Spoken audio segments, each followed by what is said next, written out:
In today's video, I'm going to teach you how to create form in Docusign, 5 minutes.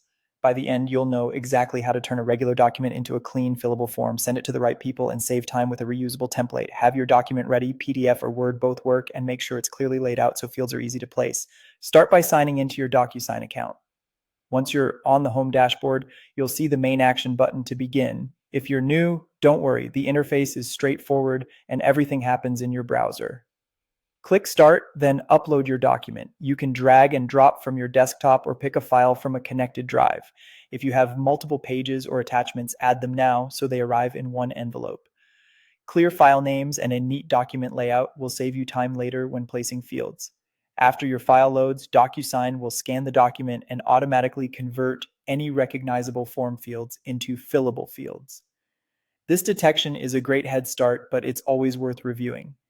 If something's missing or in the wrong place, use the panel to drag and drop what you need. Text fields, dates, checkboxes, signatures, initials, and radio buttons. Click any field to adjust properties like making it required, setting character limits, or adding validation for things like email or date formats.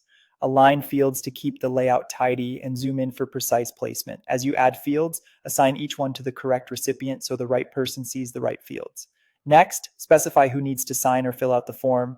Add each recipient's name and email, and if there's more than one, set the signing order so Docusign routes the envelope in the sequence you want. You can also add a message that explains the purpose of the document. Double check that every field on the page is assigned to the intended recipient. This is key to avoiding delays. Click next to preview. Scroll through every page to confirm fields line up with the text, required fields are marked, and the signing order looks correct. When you're satisfied, send the document. Recipients will get an email with a secure link, and you can monitor status and reminders from your dashboard.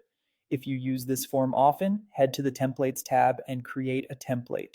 Templates save your fields, layout, and recipients so you can start faster next time. Just swap in a new file if needed, update any placeholders, and send. It's the easiest way to keep forms consistent and efficient.